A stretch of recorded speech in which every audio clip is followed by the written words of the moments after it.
안녕하십니까. JJ 뉴스 박주원 앵커입니다. 요즘 하지정맥류로 인해 일상에 어려움을 겪고 있는 사례가 증가하고 있습니다. 그래서 오늘 전해드릴 정보는 하지정맥류입니다. 하지정맥류란 하지정맥 일반 판막 기능 장애로 인해 혈액이 역류하는 질병이며 하지의 표제 정맥이 비정상적으로 부풀어 꼬불꼬불해져 있는 질환입니다. 초기에는 외관상의 문제 외에 별다른 불편감이 나타나지 않지만 이 증상이 점차 진행되면서 여러 합병증이 발생할 수 있습니다. 또한 하지정맥류는 국내 전체 인구 중 30에서 60% 정도가 앓고 있는 질환으로 2014년 15만 6천여 명에서 2019년에는 이의 2배 정도 증가하여 해가 갈수록 환자가 점점 늘어나는 추세입니다. 이 질환은 일반적으로 여성 호르몬의 영향으로 인해 남성에 비해 여성에게서 발병률이 2배가량 높습니다. 하지정맥류에 대해 더 알아보기 위해 현장과 연결해 보도록 하겠습니다. 전지현 기자 나와주시죠. 네, 현장에 나와 있는 전지원 기자입니다. 저는 지금 하지정맥류 환자인 허인아님과 물리치료사 강진구님을 인터뷰하기 위해 천jan병원에 나와 있습니다. 허인아님, 지금 상태가 어떠신가요? 겪고 있는 증상이 있으신가요? 지금은 큰 불편감이나 통증은 없는 무증상 상태인데요. 그렇지만 오래 서 있을 때는 다리가 무겁게 느껴지고 피로감도 쉽게 몰려오는 편이에요.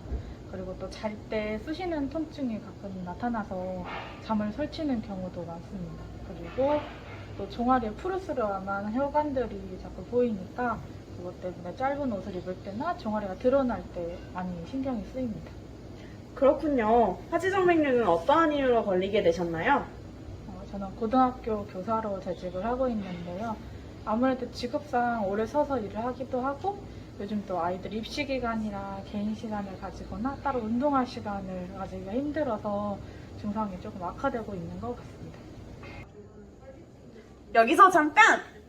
다음은 하지정맥류의 위험 요소입니다.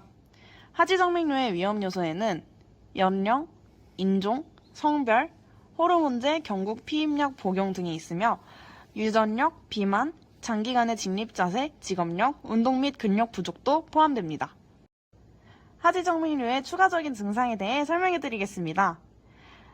하지정맥류의 증상에는 무증상, 만성적인 하지 통증 및 부종, 푸르스름한 혈관 보임, 오래 서 있으면 다리가 무겁게 느껴지고 피로감을 느낌, 국소적으로 타는 듯하고 쑤시는 느낌, 그리고 간간히 칼로 찌르는 듯한 느낌 등이 있습니다. 하지정맥류는 증상에 따라 6가지 단계로 구분할 수 있습니다. 1단계는 혈관이 거미줄처럼 보이는 망상정맥류를 말합니다. 2단계는 일반적으로 이야기하는 하지정맥류, 3단계는 부종, 4단계는 색소 침착 및 피부가 단단하고 두꺼워지는 지방 피부 경화증, 5, 6단계는 궤양 발생이 있습니다. 하지정맥류는 보통 육안으로 확인이 가능합니다. 이 외의 진단에는 이학적 검사, 도플러 초음파, 정맥 역류 혈량 측정법이 있습니다. 하지정맥류에 대해 더 자세히 알아보기 위해 물리치료사 강진구님을 만나봤습니다. 물리치료사님, 하지정맥류는 어떻게 발생하는 것인가요? 하지정맥류는 피부 가까이에 위치한 표제정맥의 사약해진 벽이 판막의 구전을 일으켜서 발병합니다.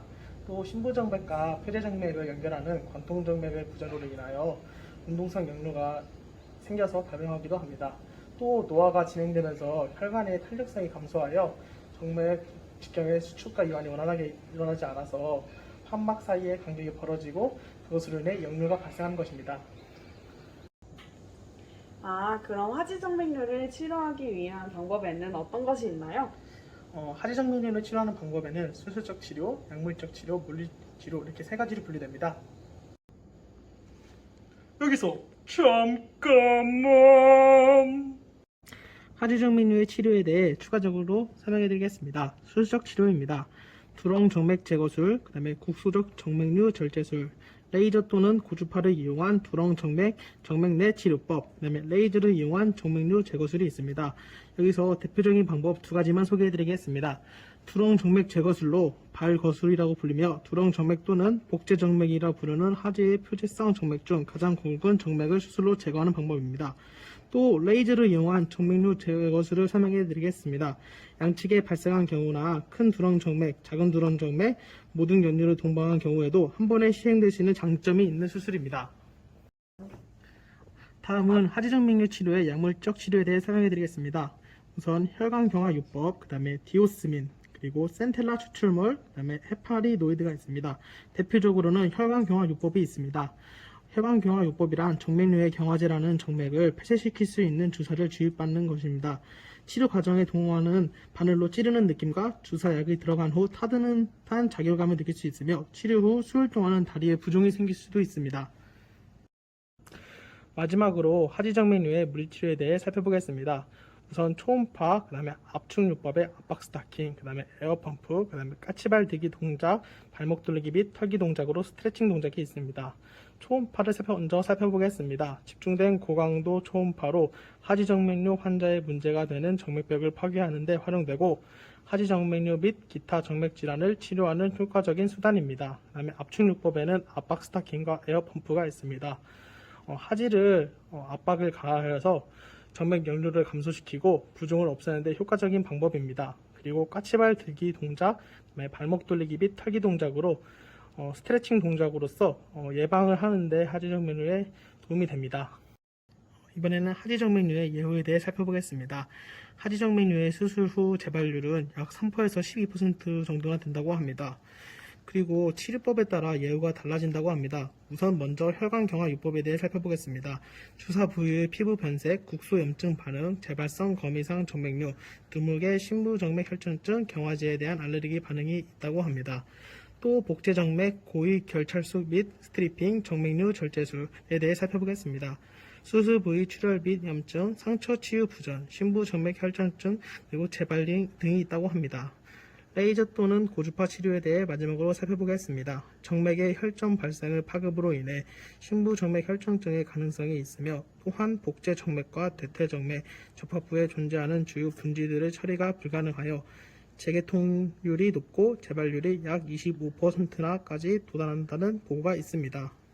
제가 이번에 보여드릴 물리치료는 까치발 들기와 그 다음에 발목 돌리기 및 털기, 그 다음에 압박 스타킹을 이용한 압축요법입니다. 첫 번째로 까치발 들기 동작입니다. 가벼운 스커트로 양 발은 바닥에 붙인 채 가만히 서 있는 자세에서 까치발을 든 상태로 무릎을 굽히고 일어나면서 무릎을 펴줍니다. 이 동작을 2에서 4회 연속 동작으로 해주시면 스트레칭에 매우 좋습니다. 두 번째는 발목 돌리기 및 털기 동작입니다. 먼저 매트 위에 다리 쭉 펴 상태로 앉으시기 바랍니다.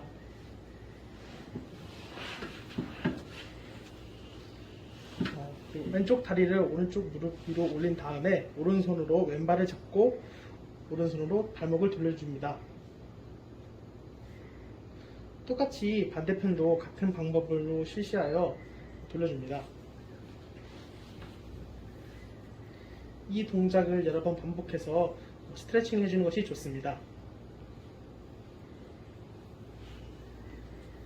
마지막으로는 압박 스타킹을 이용한 압축요법입니다. 정맥류 치료의 기초가 되는 방법 중에 하나로 압박 스타킹은 정맥 역류를 감소시키고 부종을 제거하는 데 효과적인 치료 방법으로 시중에서도 쉽게 구할 수 있습니다. 이 치료 방법에는 주의사항이 있습니다. 압박 스타킹이 다리를 꽉 조이는 느낌이 있어야 됩니다. 그리고 운동을 할 때나 걸어 다닐 때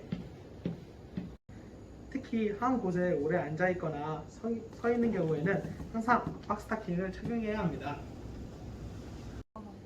취침 시에는 수면용 압박 스타킹을 계속 착용해 주는 것이 좋습니다. 네, 감사합니다. 지금까지 첨단병원에서 전지원 기자였습니다. 네, 전지현 기자 수고하셨습니다. 오늘은 하지정맥류에 대한 정보를 알아보는 유익한 시간이었습니다. 다음 시간에도 알찬 정보로 찾아뵙겠습니다. 시청자 여러분 모두 건강에 유의하시길 바랍니다. 시청해 주셔서 감사합니다.